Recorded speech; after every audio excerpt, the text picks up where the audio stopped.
Guys, how are you? Hope you are doing well. This is Swati Martin, grammar connection.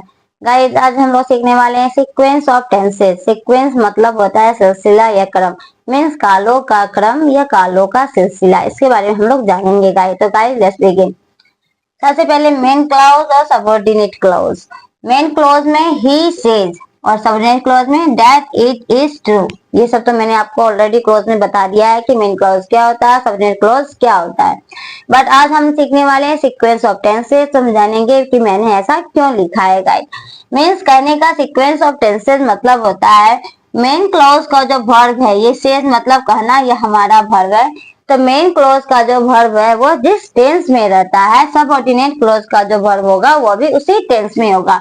जैसे says इसका verb है, ये present tense में है। कहना प्रेजेंट टेंस में, इसे मैंने बताया हुआ आप लोग को टेंस। तो इसका जो इज है यहाँ पर, यह भी हमारा प्रेजेंट टेंस में है। क्लियर हो गया। फिर I knew main close what he was doing, यह है सबऑर्डिनेट क्लोज। तो आई न्यू, तो ये जो न्यू है यह हमारा वर्ब टू है। नो का न्यू होता है और वर्ब टू किसमें होता है? पास्ट टेंस में। मीन्स यह पास्ट टेंस में है। अगर मेन क्लोज का वर्ड, जैसे कि मैंने बताया, मेन क्लोज का वर्ड जिस टेंस में होता है, सबऑर्डिनेट क्लोज का वर्ड भी उसी टेंस में होगा। जैसे ये प्रेजेंट में था तो वो प्रेजेंट हो गया। न्यू ये पास्ट में है तो यहाँ पर क्या आ गया? वाज आ गया। ये हमारा पास्ट टेंस का है। क्लियर है? समझ गए मैं क्या बोलना चाह रही हूँ कि मेन क्लोज का वर्ब जिस टेंस में रहता है, सबऑर्डिनेट क्लोज का वर्ब भी उसी टेंस में होगा गाइस। अब सीक्वेंस ऑफ टेंसेस क्या है? सीक्वेंस मतलब मैंने बता दिया, सिलसिला या क्रम। Means the tense of a subordinate clause depends on the tense of a main clause. Means subordinate clause का जो टेंस है वह मेन क्लोज के टेंस पर डिपेंड करता है गाइस। क्लियर हो गया? वो मैंने एग्जांपल के थ्रू आपको बता दिया कि कैसे सबऑर्डिनेट क्लोज का टेंस मेन क्लोज के टेंस पर डिपेंड करता है। वर्ब देखेंगे, वर्ब जिस टेंस में होगा उसी अकॉर्डिंग हम लोग सबऑर्डिनेट क्लोज का वर्ब भी डालेंगे उसी टेंस में। हमें rules of sequences of tense, कुछ रूल्स भी होते हैं सीक्वेंसेज ऑफ टेंस का। फर्स्ट है प्रिंसिपल क्लोज अगर प्रेजेंट पास्ट फ्यूचर में रहे। मीन्स प्रिंसिपल या मेन क्लोज का वर्ब अगर प्रेजेंट पास्ट या फ्यूचर टेंस में रहे तो सब ऑर्डिनेट क्लोज का वर्ब भी प्रेजेंट पास्ट या फ्यूचर टेंस में होता है, सेंटेंस के मीनिंग के according. Okay guys, first rule ये कहता है। जैसे he said that he did the work, तो ही सेड, सेड यहाँ पे वर्ब टू है, से का सेड होता है। मीन्स ये किस टेंस में है? पास्ट में है। तो ये हो गया मेन क्लोज यहाँ से यहाँ तक, और यहाँ हो गया सबऑर्डिनेट क्लोज। तो मेन क्लोज प्रिंसिपल या प्रिंसिपल क्लोज का वर्ब अगर पास्ट टेंस में है तो सबऑर्डिनेट क्लोज का वर्ब भी हमारा क्या होगा? पास्ट टेंस में होगा। डिड होता है पास्ट में। क्लियर हो गया? फिर आई न्यू, ये न्यू मतलब वर्ब टू मीन्स पास्ट। यहाँ भी ये यहाँ से आई न्यू प्रिंसिपल क्लोज है और वर्ब से लेकर के यहाँ तक सबऑर्डिनेट क्लोज है। तो प्रिंसिपल क्लोज का वर्ब अगर पास्ट टेंस में होता है तो सबऑर्डिनेट क्लोज का वर्ब भी क्या है? यहाँ पे पास्ट टेंस में है। तो फर्स्ट रूल तो आप समझ गए। ये सबऑर्डिनेट क्लोज का वर्ब डिपेंड्स करता है मेन क्लोज के वर्ब पर। अगर मेन क्लोज का वर्ब प्रेजेंट पास्ट या फ्यूचर में होता है तो सबऑर्डिनेट क्लोज का वर्ब भी प्रेजेंट पास्ट या फ्यूचर टेंस में होगा, सब्जेक्ट सेंटेंस के मीनिंग के अकॉर्डिंग। ओके गाइस, हम लोग नेक्स्ट बढ़ते हैं नेक्स्ट रूल पर। आगे बढ़ते हैं सेकेंड रूल पे। सेकेंड रूल कहता है सबऑर्डिनेट क्लोज में अगर यूनिवर्सल ट्रूथ या हैबिचुअल फैक्ट हो। मीन्स सबऑर्डिनेट क्लोज का मीनिंग अगर यूनिवर्सल ट्रूथ या हैबिचुअल फैक्ट पर हो तो मेन क्लोज अगर प्रेजेंट पास्ट या फ्यूचर में भी क्यों ना रहे, लेकिन सबऑर्डिनेट क्लोज का टेंस हमेशा प्रेजेंट में ही होता है।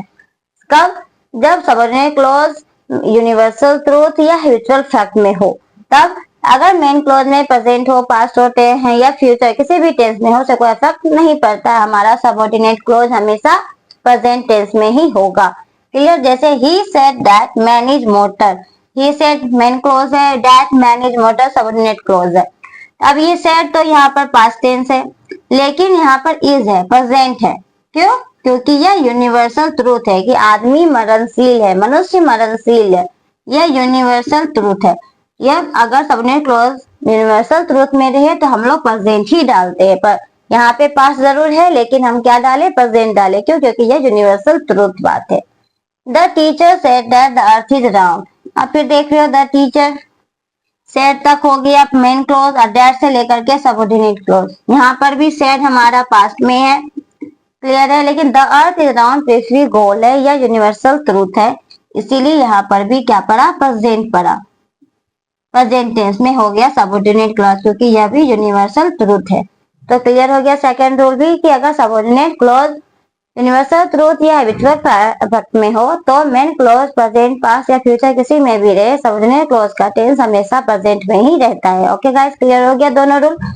सीक्वेंस ऑफ टेंसेस समझ गए, उसका रूल समझ गया, हम कुछ फिल इन द ब्लैंक्स बनाएंगे जिससे और कंसेप्ट क्लियर हो जाएगा। जैसे we eat so that we may live, यहाँ पे कौन सा डालेंगे, कोई सोचो, कर रहा है वी ईट, हम लोग खाते हैं इसलिए हम लोग जिंदा रह सकते हैं, तो रह सकते हैं क्या लिए में, क्योंकि यह क्या है, प्रेजेंट में है, ईट है प्रेजेंट टेंस में है, तो हमारा यहाँ पे ये भी हो गया प्रेजेंट में, क्योंकि आप जानते हो मे का पास्ट होता है माइट। क्लियर है।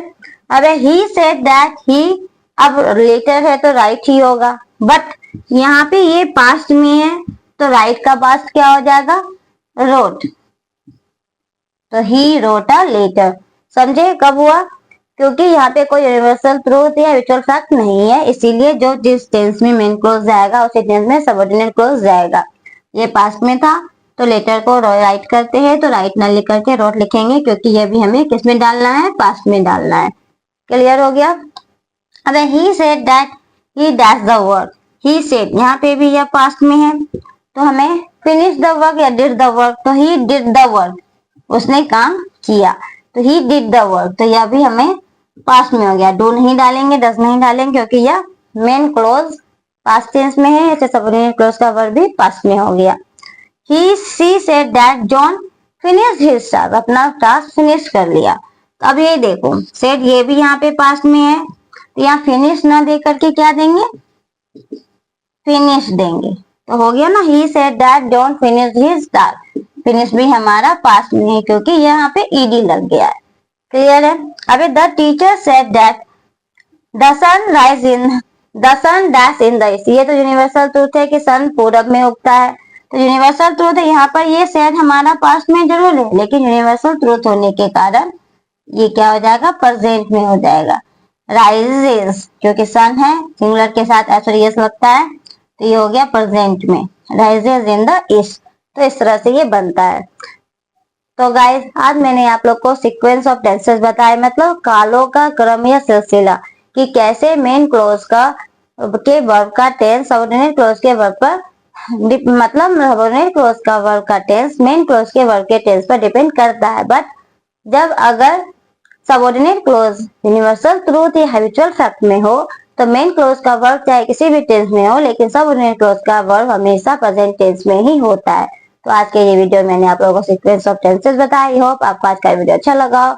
नेक्स्ट वीडियो में कुछ नया सीखेंगे, तब तक के लिए मेरे वीडियो को लाइक करिए, शेयर करिए, चैनल को सब्सक्राइब करें। जय हिंद।